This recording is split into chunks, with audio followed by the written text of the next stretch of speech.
उद्धव बाळासाहेब ठाकरे गटानं भाजप नेते आशिष शेलार यांना जोलर म्हणत टीका केली। आता या टीकेला आशिष शेलार यांनी जोरदार प्रत्युत्तर दिले। पाहूया। आज आपल्या माध्यमातून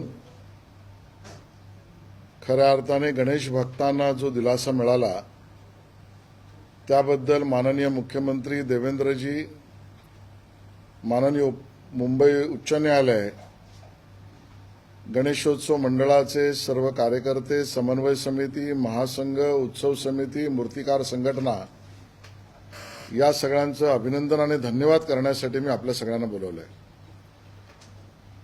बरीच वर्ष हा लढा चालू आहे,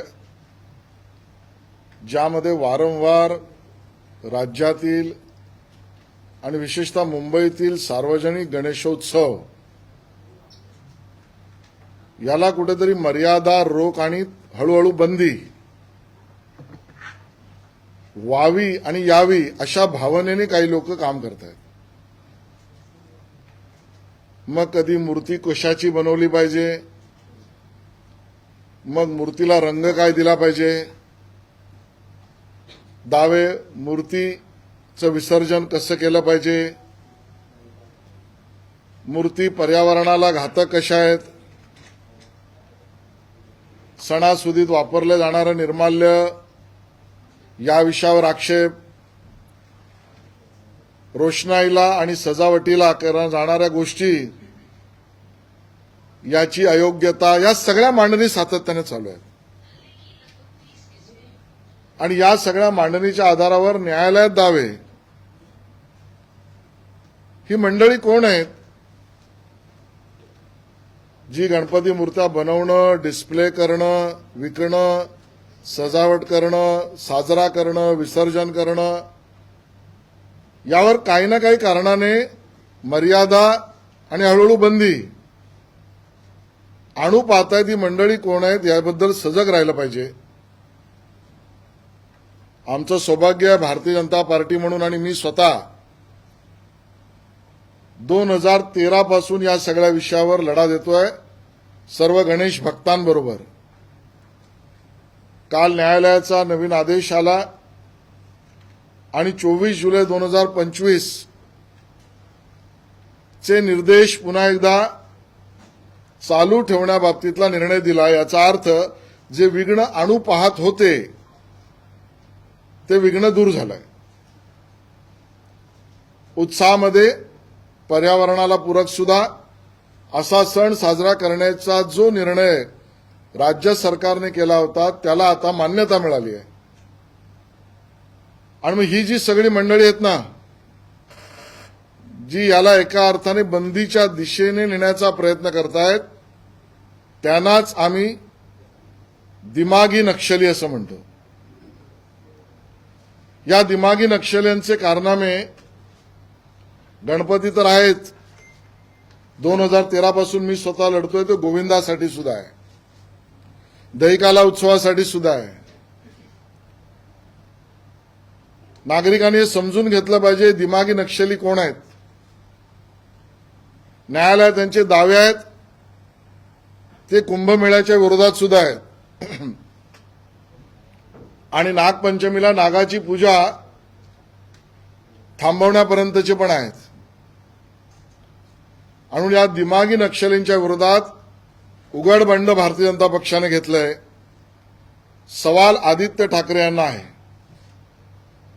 आदित्यजी, गणेश मूर्तिकारांमध्ये विभाजन करण्याची भूमिका सर्वात प्रथम तुम्ही घेतलीत। मुंबई महापालिकेमध्ये 2018ला तशी कुठलीही बंदी समाजात नव्हती, पण शाडू आणि माती विरुद्ध पीओपी ही विभागणी आदित्यजी ठाकरे तुमच्या महानगरपालिकेने केली। आदित्यची याच्या मागचे कारण काय? तुम्हाला लालबागचा राजा, चिंचपोकळीचा चिंतामणी, गणेश गल्लीचा मुंबई राजा हा परंपरागत कसा बनतो याची कल्पना आहे का? त्या मूर्त्या कशा बनवल्या जातात याची कल्पना आहे का? मग या मूर्त्यांच्या विसर्जनाच्या बाबतीमध्ये जे न्यायालयात गेले त्या विरोधात उबाटा आणि आदित्यजी तुम्ही आवाज का काढला नाहीत? माझ्या मनात शंका येते की आदित्यजी तुमचा काही दिमागी नक्षलींशी जवळीक तर वाढली नाही ना? या दिमागी नक्षली आणि तुमचं काही चर्चा तर होत नाही ना?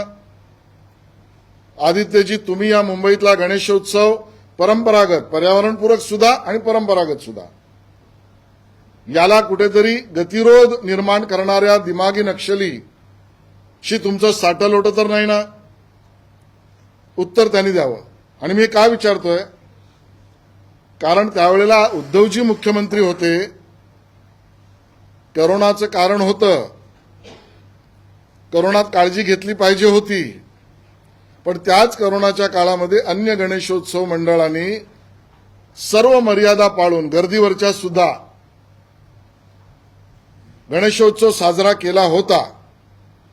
पण उद्धवजी त्यांच्याकडे झालेल्या विनंतीनंतर 100 वर्षाची परंपरा असलेला लालबागचा राजा पहिल्यांदा मुख्यमंत्री उद्धवजी असताना बसला नाही. तो बसू नये अशी विनंती किंवा त्या पद्धतीची भूमिका उद्धवजींची त्यावेळेला होती, म्हणून आदित्यजींना हा सवाल आहे.